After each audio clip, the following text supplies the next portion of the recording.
Ada banyak orang lalu mengatakan demikian. Gak usah banyak belajar Alkitab, Bu. Semakin kamu banyak tahu, semakin kamu melanggar. Jadi rancangan Allah itu nyata. Akhirnya dengan kebesarannya, umatnya yang tak mampu kita selami, dinyatakan di dalam kehidupan manusia dari waktu ke waktu. Dalam kehidupan sejarah di dalam dunia ini kita bisa melihat kebesaran Allah itu nyata. Sisi kejiwaannya tidak tertolong karena kita yakin dan percaya begitu kita mengaku Yesus sebagai Tuhan dan Juru Selamat, itu tidak serta-merta membuat semua kehidupan kita yang sudah terjadi dengan akumulasi masa lalu langsung menjadi pribadi seperti malaikat. No, maka ada progressive sanctification gitu loh. Sedangkan yang tak kelihatan adalah kekal. Apa itu? Kemuliaan kekal yang daripada Tuhan. Apakah sepanjang kita hidup di tengah-tengah kesulitan, penderitaan, tekanan kehidupan yang kita alami, kita masih bisa mengatakan seperti Rasul Paulus mengatakan, sebab aku memperhatikan bukan yang kelihatan, tetapi yang tidak kelihatan. Karena yang kelihatan, apa itu yang kelihatan? Penderitaan ringan. Itu cukup banyak waktu buat orang ini kemudian ambil satu tindakan bertobat. Minimal dia melakukan sesuatu lah kepada wanita-wanita yang pernah dia lecehkan, tapi nggak pernah terjadi gitu. Kan sampai pada akhir hidupnya keluarganya itu menutupi sesuatu. Setelah investigasi ini terjadi, ada satu wanita namanya Lori Ann Thompson, dulu pernah memblow up ini. Hari ini board dari pelayanan ini ya, saya sudah nyebut namanya aja udah nggak. Kenapa ya kok pelayanan dikasih pakai nama ya? Begitu nama orang itu jatuh, semua pelayanan jadi jatuh.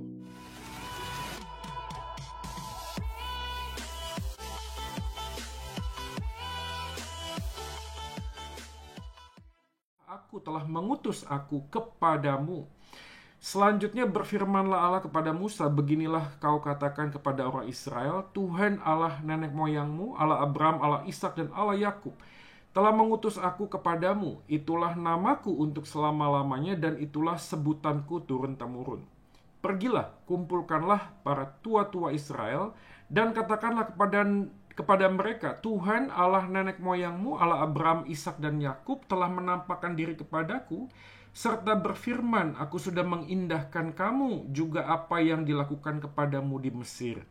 Jadi aku telah berfirman, aku akan menuntun kamu keluar dari kesengsaraan di Mesir menuju ke negeri orang Kanaan, orang Het, orang Amori, orang Feris, orang Hewi, dan orang Yebus, ke suatu negeri yang berlimpah-limpah susu dan madunya.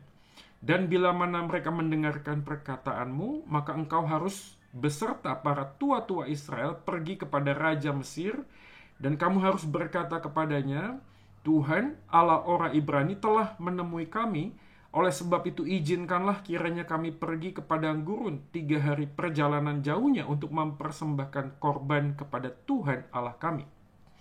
Tetapi aku tahu bahwa Raja Mesir tidak akan membiarkan kamu pergi kecuali dipaksa oleh tangan yang kuat. Tetapi aku akan mengacungkan tanganku dan memukul Mesir dengan segala perbuatan yang ajaib yang akan kulakukan di tengah-tengahnya. Sesudah itu ia akan membiarkan kamu pergi. Ayat 21. Dan aku akan membuat orang Mesir bermurah hati terhadap bangsa ini, sehingga apabila kamu pergi, kamu tidak pergi dengan tangan hampa. Tetapi tiap-tiap perempuan harus meminta dari tetangganya dan dari perempuan yang tinggal di rumahnya barang-barang perak dan emas dan kain-kain yang akan kamu kenakan kepada anak-anakmu lelaki dan perempuan. Demikianlah kamu akan merampasi orang Mesir itu. Ya, sampai di sana saja kita membaca perenungan kita, walaupun nanti kita akan sampai membahas ke pasal 5, bahkan mungkin kalau memungkinkan kita bisa lewat sedikit ya ke pasal 6 awal atau 7. Nah, hari ini tema kita adalah kebesaran Allah, ya, kebesaran Allah yang dinyatakan.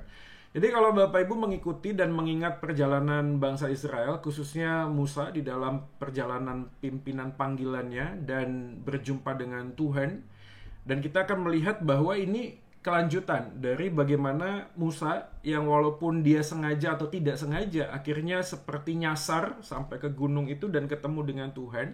Tapi kita melihat bagaimana Tuhan itu menyatakan rencananya dan panggilannya kepada Musa. Nah, arti kebesaran Allah, waktu kita memikirkan tentang tema ini, tentu saja kita punya banyak sekali banyak sekali gambaran. Ya, ada banyak orang yang kemudian memikirkan bahwa kebesaran Allah itu dinyatakan dengan kekuasaannya. Kebesaran Allah itu dinyatakan dengan kasih-Nya, kebesaran Allah itu dinyatakan dengan hikmat-Nya, kebesaran Allah dinyatakan dengan panggilannya kepada umat-Nya. Kebesaran Allah juga dinyatakan melalui penebusan, khususnya di dalam konteks bangsa Israel. Tetapi satu hal yang terutama dari semua hal yang kita bicarakan tentang kebesaran Allah adalah Allah yang maha besar itu adalah Allah yang besar bukan karena kaitan di luar dirinya sendiri.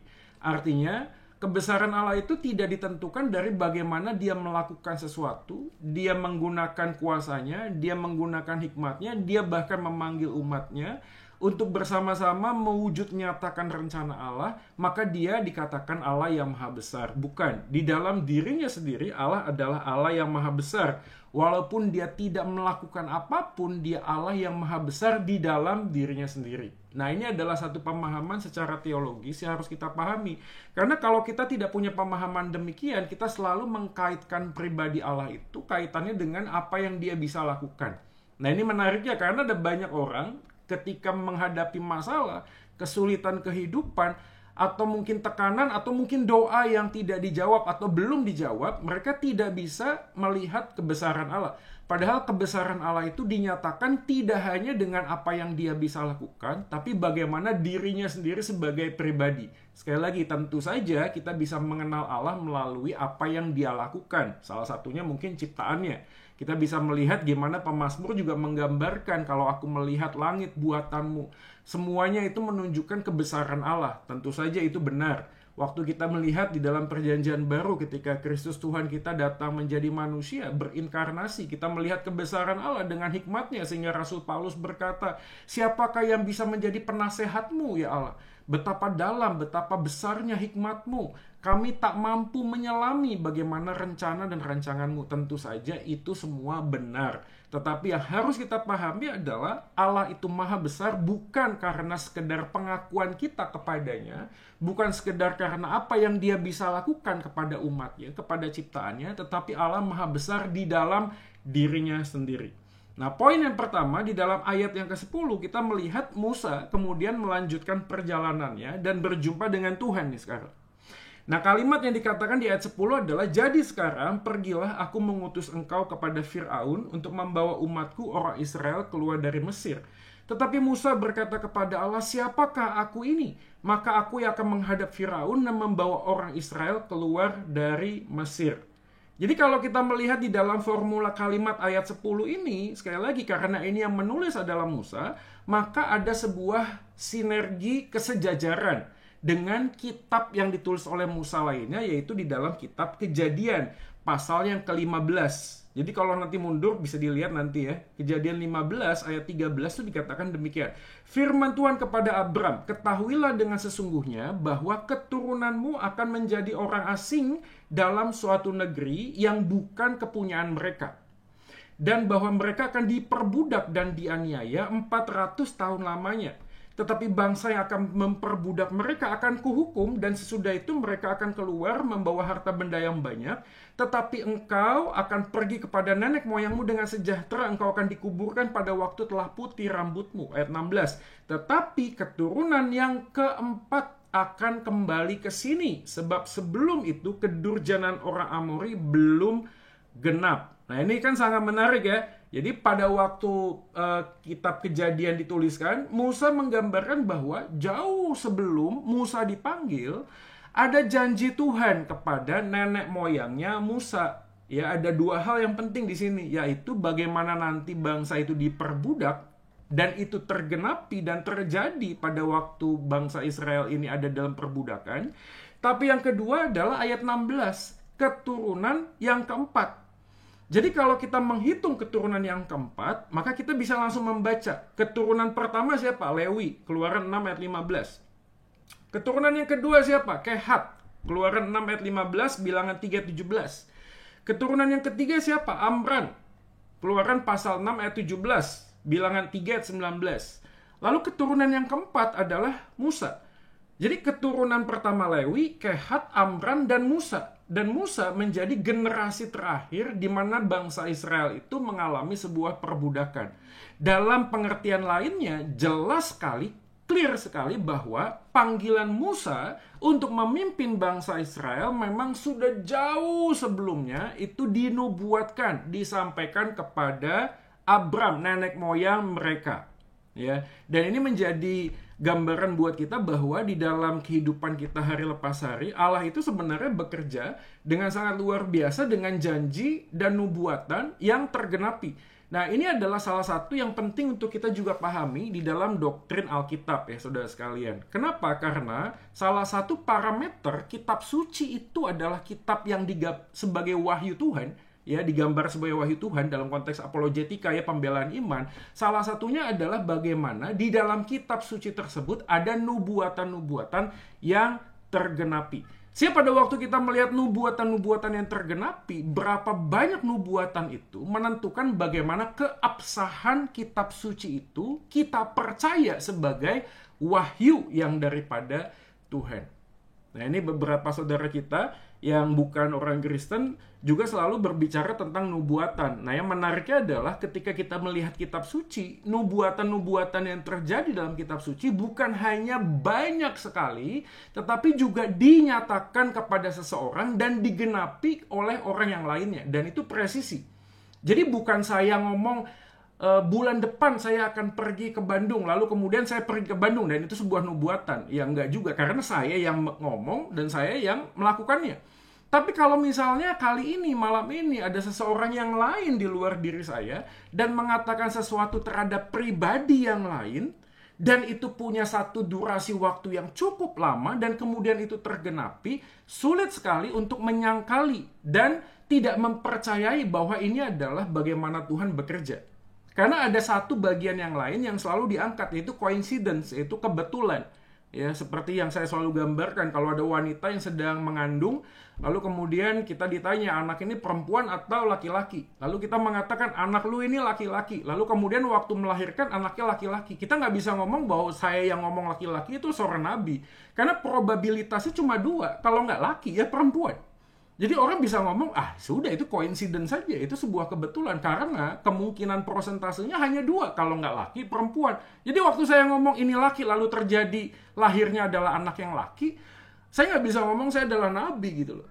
Tapi waktu kita bicara tentang nubuatan yang daripada Tuhan, sifatnya itu sangat detail. Bahkan waktu kita melihat kepada Kristus saja, 320 lebih nubuatan yang dinyatakan jauh dari kisah terjadinya, lalu kemudian oleh berbagai macam orang, dan semuanya itu terjadi secara presisi. Nah, kaitan inilah kalau kita kembali, dikatakan Kejadian pasal yang ke-15, keturunan yang keempat akan kembali ke sini. Dan dengan sebuah alasan, saudara sekalian. Apa itu alasannya? Sebab sebelum itu, kedurjanaan orang Amori itu belum genap. Kalimat belum genap artinya ini memberikan sebuah gambaran bahwa Allah itu adalah Allah yang panjang sabar. Dia memberikan sebuah kesempatan buat orang Amori itu untuk bertobat sebenarnya. Seketika saya langsung teringat ya. Jadi hari-hari ini saya lagi dalam masa duka cita yang amat sangat dalam. Ya, bukan cuma duka cita tetapi rasa marah yang sangat kuat di dalam diri saya. Ketika seorang tokoh apologis yang cukup terkenal, inisialnya RZ, ya, RZ, ya, kemudian dari investigasi itu sudah inkrah keputusannya bahwa orang ini melakukan pelecehan seksual kepada banyak wanita. Ya. Saya pernah sekolah di sana soalnya, alumni juga. Saya sempat mau berpikir mau buat sebuah grup, lalu kita mau membahas bagian ini sekaligus juga mengingatkan kepada kita tentang apa yang terjadi kepada beliau. Yang buat saya itu sangat marah adalah yang terjadi ini adalah bertahun-tahun. Jadi cukup lama waktu, bahkan waktu dia sakit kanker, sebelum dia kemudian meninggal bulan Mei kalau nggak salah, itu cukup banyak waktu buat orang ini kemudian mengambil satu tindakan bertobat, minimal ya dia melakukan sesuatu lah kepada wanita-wanita yang pernah dia lecehkan, tapi nggak pernah terjadi gitu loh. Bahkan sampai pada akhir hidupnya keluarganya itu menutupi sesuatu. Bahkan setelah investigasi ini terjadi, ada satu wanita namanya Lori Ann Thompson, itu kemudian yang dulu pernah memblow up ini, hari ini board dari itu si pelayanan ini ya, saya sudah nyebut namanya aja udah nggak Jadi kenapa ya? Aku juga kadang mikir ya, teman-teman, kenapa ya kok pelayanan dikasih pakai nama ya? Begitu nama orang itu jatuh, semua pelayanan jadi jatuh. Oxford sekarang sudah ngomong begini, kalau itu nama nggak diganti ya brandnya, kita akan menarik semua apologis kita dari timmu. Dan kita akan menutup, shutdown semua donasi-donasi kita gitu. Ya mungkin inilah satu cerminan manusia yang tanpa sadar kita terlalu mengidolakan. Jadi satu kali podcast saya pernah ngomong begini, manusia itu kan hatinya pabrik berhala ya. Bukan hanya sekedar hobi, kesenangan, relasi, tapi juga teologi dan hamba Tuhan itu bisa menjadi berhala yang baru dalam hati kita. Tapi kembali kepada topik ini, masih ada waktu. Makanya dikatakan sebelum kedurjanaan orang Amori itu belum genap. Artinya Tuhan memberikan sebuah kesempatan buat bangsa-bangsa di sekitar bangsa itu bertobat. Tetapi Tuhan Maha Tahu dan melihat bahwa mereka tidak bertobat. Sehingga kalau kita kembali dalam bagian ini, keturunan keempat yang menunjuk kepada Musa berarti jelas bahwa Tuhan memang memilih Musa bukan tanpa sebuah alasan. Tuhan sudah menentukan sejak semula bahwa keturunan yang keempat yang akan kembali ke Kanaan. Nah, ini menjadi pertanyaan, apakah alasannya hanya karena orang Amori itu kedurjanannya belum genap, atau ada alasan lain? Tentu saja ada alasan lain. Alasan yang lain adalah di dalam perbudakan itu kita bisa membaca bahwa ketika bangsa Israel itu semakin ditindas, semakin ditekan, mereka tuh beranak pinak. Dan ini sekali lagi menggenapi rencana Tuhan. Kenapa? Karena mereka harus beranak cucu sampai pada satu bagian mereka memang akan banyak sekali menjadi bangsa yang besar. Jadi bangsa yang besar ini menyatakan tentang kebesaran Allah itu sendiri. Jadi saudara sekalian, malam hari ini kita melihat rencana Tuhan di dalam dirinya sendiri itu memang sadar atau tidak melibatkan unsur-unsur penderitaan atau unsur-unsur yang sifatnya negatif, apalagi kalau kita bicara tentang dosa. Ada banyak pertanyaan kepada saya, Pak, apakah dosa itu terjadi memang dikehendaki oleh Allah? Kalau kita melihat di dalam semua platformnya, kita harus mengakui dan mengatakan yes. Walaupun kehendak Tuhan itu bersifat pasif. Dia tidak berinisiatif mengakibatkan seseorang berbuat dosa, tetapi di dalam rencana dan rancangannya, Tuhan memberikan izin ada dosa di dalamnya. Dan ini memberikan banyak jawaban kepada banyak pertanyaan yang lain. Misalnya adalah, kapankah Yesus itu ditentukan untuk turun ke dalam dunia ini menjadi manusia? Karena kehadiran Yesus berinkarnasi ke dalam dunia dengan satu misi, yaitu penebusan dosa manusia. Dalam arti kata lain, kalau manusia tidak jatuh di dalam dosa, apakah Yesus tetap ditentukan akan datang ke dalam dunia ini? Jawabannya no. Membandingkan kisah ini sangat mudah untuk kita bisa pahami ketika peristiwa penyaliban Yesus. Apakah kisah penyaliban Yesus tidak melibatkan unsur kejahatan yang amat dalam? Sangat dalam, sangat besar sekali. Ini kriminalitas tingkat tinggi yang dilakukan oleh orang Romawi. Semua hukum-hukum yang semuanya sudah diatur untuk menghukum seorang terdakwa, itu dilewati semua. Dilewati semua dengan sebuah maksud adalah biar mampus orang ini, biar dihajar habis-habisan. Sudah tidak ada lagi kemanusiaan di dalamnya. Dan di manakah Tuhan ketika itu terjadi? Di manakah Tuhan ketika Yesus berteriak, Eloi, Eloi, lama sabachthani, Allahku, Allahku, mengapa engkau meninggalkan aku? Apakah Tuhan tidak bisa melakukan sesuatu di tengah-tengah kesulitan, penderitaan, kejahatan yang sedemikian? Dia tahu dia bisa untuk melakukan sesuatu, tapi dia menahan diri untuk tidak melakukannya. Dalam arti kata lain, penderitaan, tekanan, kejahatan sekalipun memang di dalam rencana Allah diizinkan terjadi supaya rencananya yang mulia dan agung dan besar itu dinyatakan. Maka kebesaran Allah yang sesungguhnya itu harus dilihat dengan utuh, bukan hanya sekedar berkat, bukan hanya sekedar keselamatan, bukan hanya sekedar mujizat, tetapi di sisi yang lain kebesaran Allah dinyatakan ketika dengan hikmatnya Tuhan mengizinkan banyak penderitaan dan kesulitan. Coba kita lihat Roma pasal 9, kisah Yakub dan Esau, di mana Ribka istri Ishak berkomplot untuk mengambil hak kesulungan dari Esau.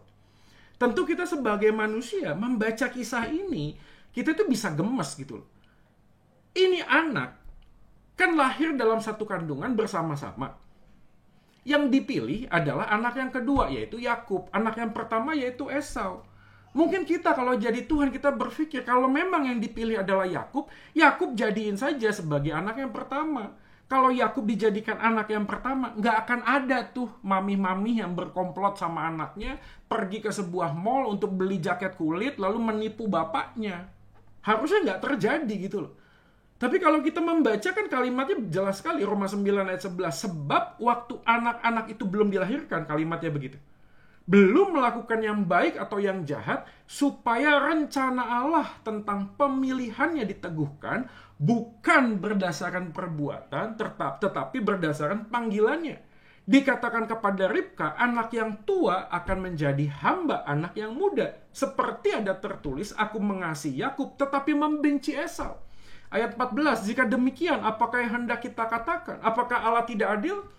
Paulus mengatakan jelas, clear, mustahil. Jadi rancangan Allah itu nyata, seiring dengan kebesarannya, hikmatnya yang tak mampu kita selami, dinyatakan di dalam kehidupan manusia dari waktu ke waktu. Dalam kehidupan sejarah di dalam dunia ini kita bisa melihat kebesaran Allah itu nyata. Sehingga malam hari ini siapapun kita harus memikirkan kebesaran Allah itu melalui perjalanan hidup yang Tuhan izinkan di dalam kita hari lepas hari, pribadi lepas pribadi. Ya, kalau kita mau menakar, membuat sebuah jurnal tentang sejarah kehidupan kita dan membuat sebuah film tentang kehidupan perjalanan kita, mungkin kita bisa mengatakan pada waktu remaja, rasanya saya nggak mampu lagi hidup. Pada waktu Tuhan mengizinkan orang membuli saya, pada waktu saya masih kecil dibandingkan dengan kakak atau saudara saya, ketika saya ada di dalam keluarga, tekanan kehidupannya begitu sangat besar, membuat saya harus menyaksikan papa mama saya berantem menggunakan tangannya dan berkelahi satu dengan yang lain. Pada satu masa saya punya pengalaman ketika orang yang saya cintai, yang saya kasihi tiba-tiba meninggal dunia. Ketika saya mengalami kejatuhan di dalam usaha dan pekerjaan, ketika semua pelayanan yang kita kerjakan dengan maksimal tetapi menuai pengkhianatan dari orang lain, kita bisa melihat ada banyak hal yang Tuhan izinkan di dalam kehidupan kita. Sifatnya tidak positif, justru negatif. Tetapi pertanyaannya malam hari ini, ketika hal yang negatif terjadi, hal yang buruk terjadi kepada kita, bisakah kita tetap melihat Allah itu maha besar? Jadi gambaran tentang kemahakuasaan, gambaran tentang maha kasih, gambaran tentang Tuhan yang penuh dengan hikmat, itu dinyatakan di dalam perjalanan kehidupan kita dengan satu paket yang jelas. Jadi dia nggak bisa tuh dipisah-pisah gitu. Nggak bisa kita hanya mengatakan Allah itu maha kasih, maka dia adalah Allah yang maha besar. Allah itu maha kuasa sehingga dia Allah yang maha besar. Enggak. Kita harus melihatnya secara utuh di dalam sifat pribadinya. Allah menyatakan dirinya sebagai Allah yang maha besar di dalam panggilannya, walaupun kehidupan yang sulit sekalipun. Jadi malam hari ini kita bisa melihat bagaimana sifat-sifat Allah itu tetap nyata dan kebesaran Allah itu tetap dinyatakan, walaupun situasi kita hari ini masih mengalami pandemi, bencana alam.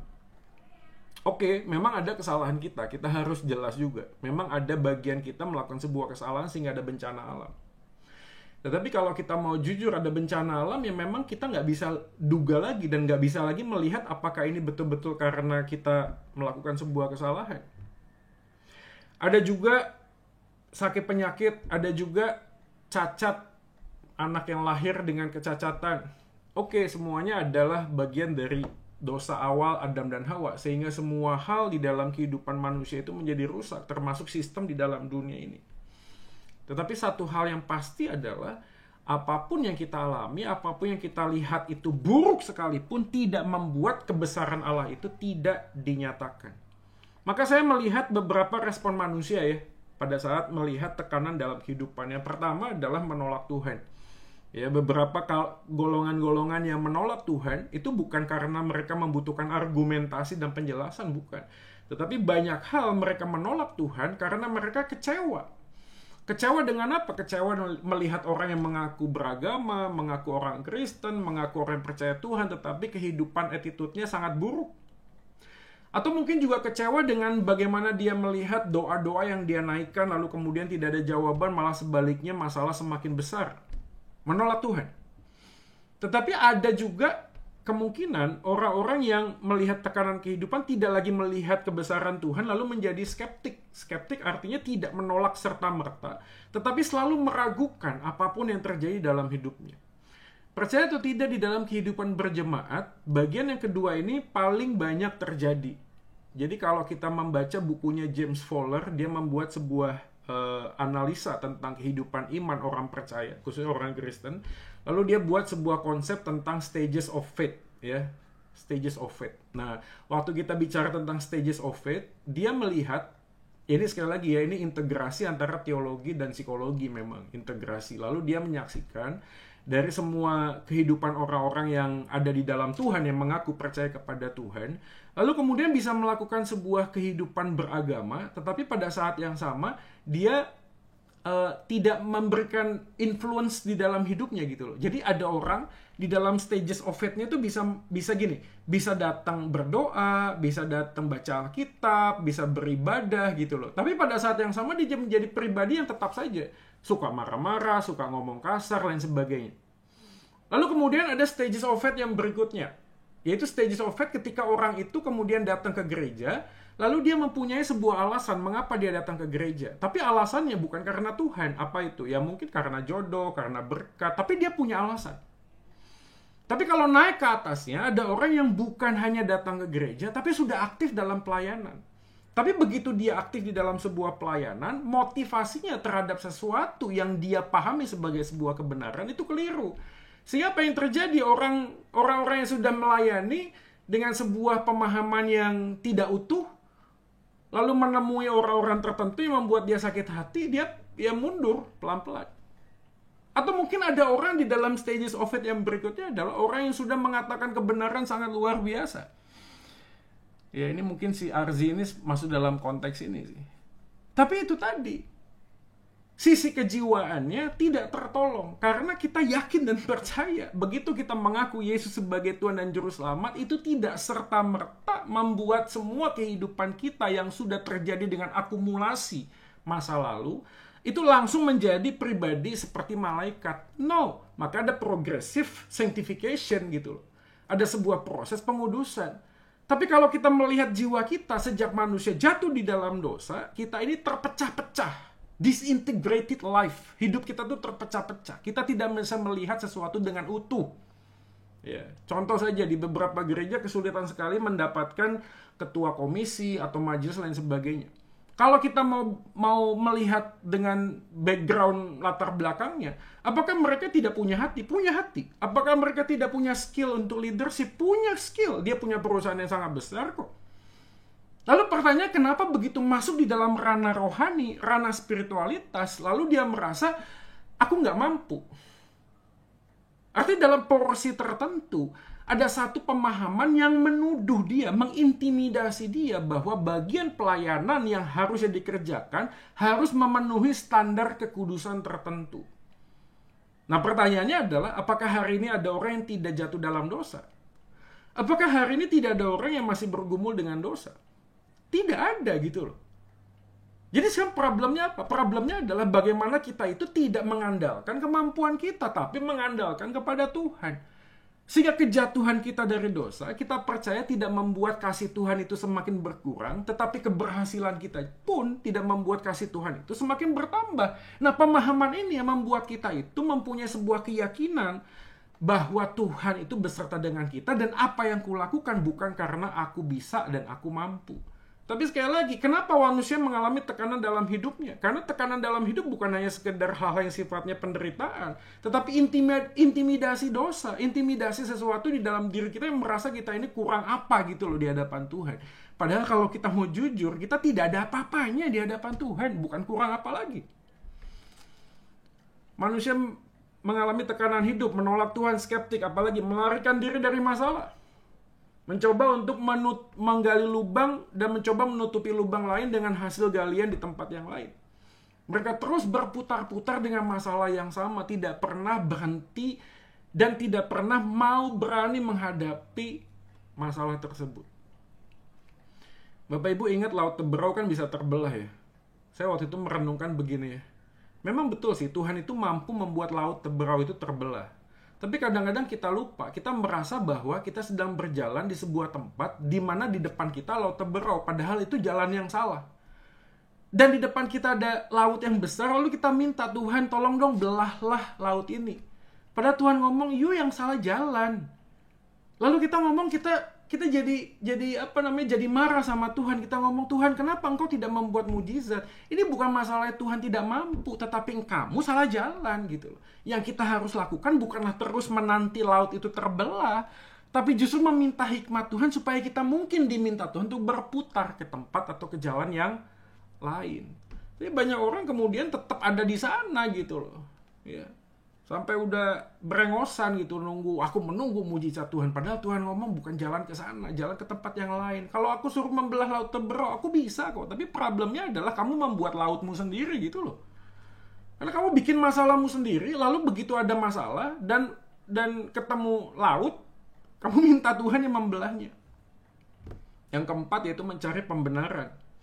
Pembenaran ini masuk dalam kategori denial, mencoba untuk menyangkali bahwa sesuatu ini terjadi karena memang saya harus mengevaluasi diri saya. Saya harus mengubah pola hidup saya. Saya harus mengubah cara saya beribadah. Saya harus mengubah cara pandang saya terhadap Tuhan.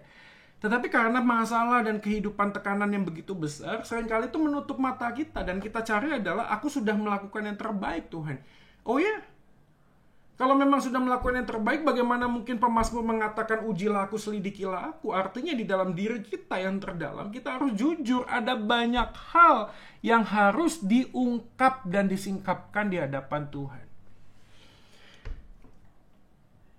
Efesus pasal 2 ayat 1, semua manusia telah jatuh di dalam dosa dan pelanggaran.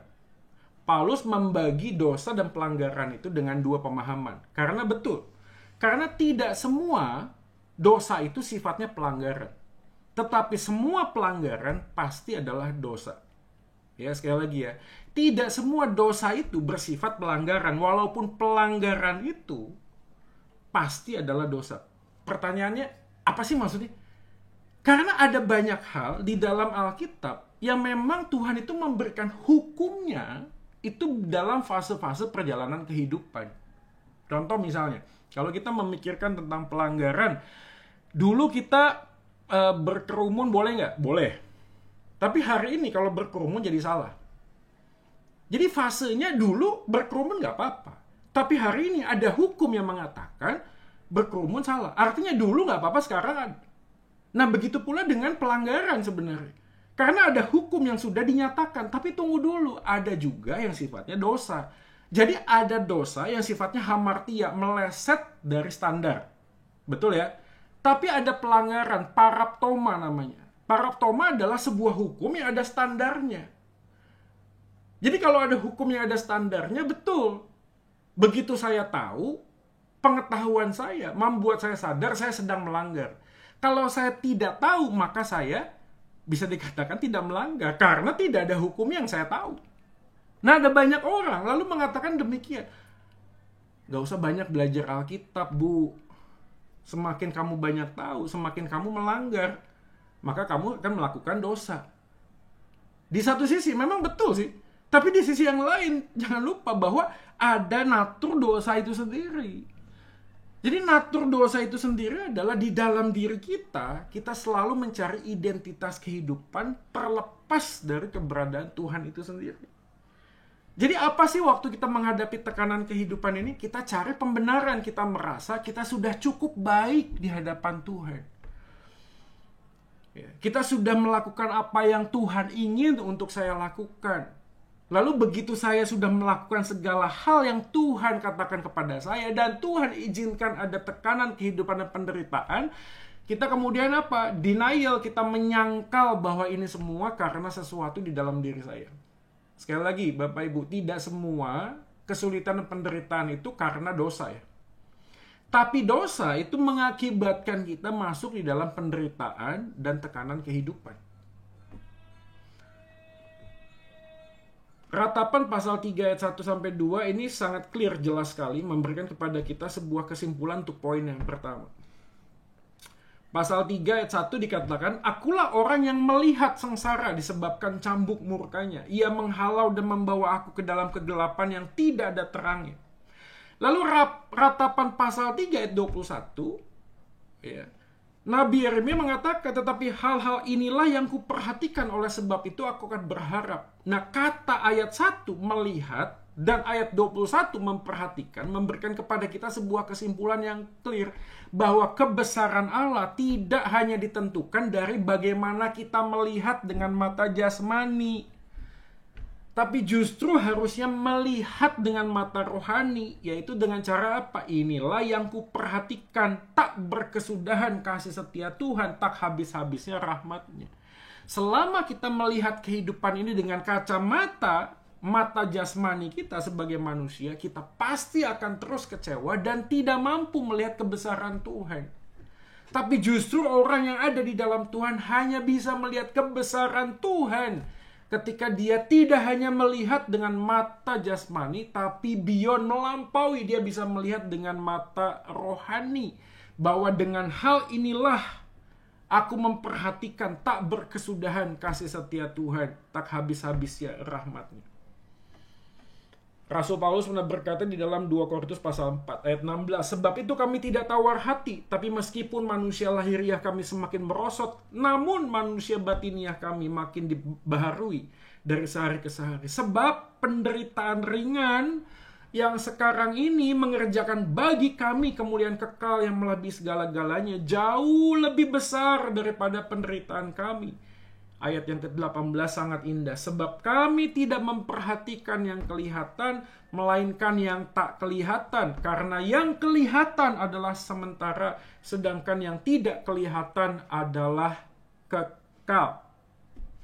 Poin penting malam hari ini buat kita renungkan bersama-sama, saudara sekalian. Apakah sepanjang kita hidup di tengah-tengah kesulitan, penderitaan, tekanan kehidupan yang kita alami, kita masih bisa mengatakan seperti Rasul Paulus mengatakan, sebab aku memperhatikan bukan yang kelihatan, tetapi yang tidak kelihatan. Karena yang kelihatan, apa itu yang kelihatan? Penderitaan ringan. Sedangkan yang tak kelihatan adalah kekal. Apa itu? Kemuliaan kekal yang daripada Tuhan. Malam hari ini pertanyaannya, apakah kita melihat kemuliaan Tuhan yang sangat besar, kebesaran Tuhan yang sangat nyata, ketika kita melihat kehidupan melampaui dengan mata jasmani kita melihat dunia ini. Kita bisa melihat bagaimana besar setia Tuhan, tak habis-habisnya rahmatnya.